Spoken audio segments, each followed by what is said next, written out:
June 18 యోహాను సువార్త 12వ అధ్యాయము 44 నుండి 50 వచనములు. మన యేసు ప్రభువు హోదా గురించిన ఒక విషయాన్ని ఈ వచనాలు చూపుతున్నాయి. నన్ను చూచువాడు నన్ను పంపిన వానినే చూచుచున్నాడు. నా యందు విశ్వాసముంచి ప్రతివాడు చీకటిలో నిలిచి ఉండకుండునట్లు నేను ఈ లోకమునకు వెలుగుగా వచ్చి ఉన్నాను అని ఆయన చెప్పిన మాటలను మనం గమనిస్తాం.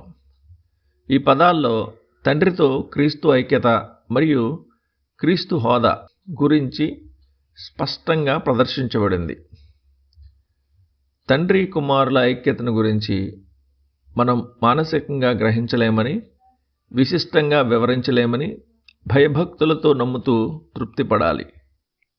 మన రక్షకుడు ప్రవక్తలు, పితరులు, తండ్రి అయిన దేవుని నుండి పంపబడిన మానవుడు, దేవుని స్నేహితుడు, దేవుని సాక్షి వంటి వ్యక్తి కాదని తెలుసుకుంటే మనకు చాలు.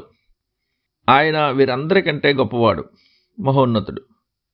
ఆయన దైవిక స్వభావంలో తండ్రితో ఏకమై ఉన్నాడు. ఆయన్ని చూసిన మనుషులు ఆయన్ని పంపిన తండ్రిని చూసినట్లే.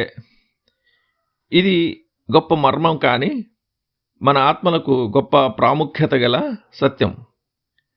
విశ్వాసంతో యేసుక్రీస్తుపై తన పాపాన్ని మోపేవాడు ఒక బండ మీద కట్టుకుంటున్నాడు.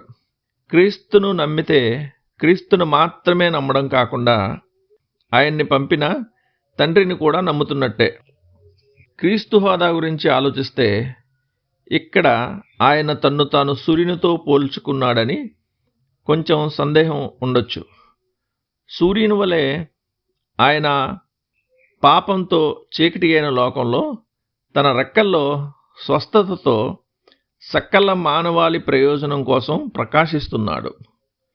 సూర్యుని వలె ఆయన సకల ఆత్మీయ జీవితానికి, ఆదరణకు, సమృద్ధికి గొప్ప మూల కేంద్రం.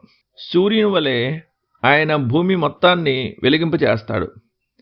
అందించబడే వెలుగును మాత్రమే అంగీకరించి వాడితే ఎవరూ కూడా పరలోకానికి మార్గాన్ని తప్పిపోరు. మన విశ్వాసంతో క్రీస్తును సదాకాలం గొప్ప చేద్దాం. మనం ఆయన్ని ఎన్నడూ అత్యధికంగా నమ్మలేము, అంత అన్యోన్యంగా వెంబడించలేము, లేక అంతగా సంభాషించలేము. ఆయనకు పరలోకంలో, భూలోకంలో సకల శక్తి ఉంది. ఆయన తన ద్వారా దేవుని వద్దకొచ్చే వారిని అందరినీ రక్షించుటకు సమర్థుడు. తండ్రితో ఏకమై ఉన్నవాన్ని ఎవరూ ఆయన హస్తము నుండి పెకలించలేరు. ప్రయాణికుని మీద ప్రకాశించే ఉదయకాలపు సూర్యుని వలె అతడు మన పరలోక మార్గాన్ని మరింత ప్రకాశమానంగా, కాంతివంతంగా చేయగలడు. ధ్యానం కోసం. తండ్రి కుమారుడు ఏకమై ఉన్నారు. యోహాను సువార్త 10వ అధ్యాయము 30వ వచనం. వారిలో ఒక్కరిని కలిగి ఉండడం అంటే ఇద్దరిని కలిగి ఉండడమే. యోహాను రాసిన 2వ పత్రిక 9వ వచనం.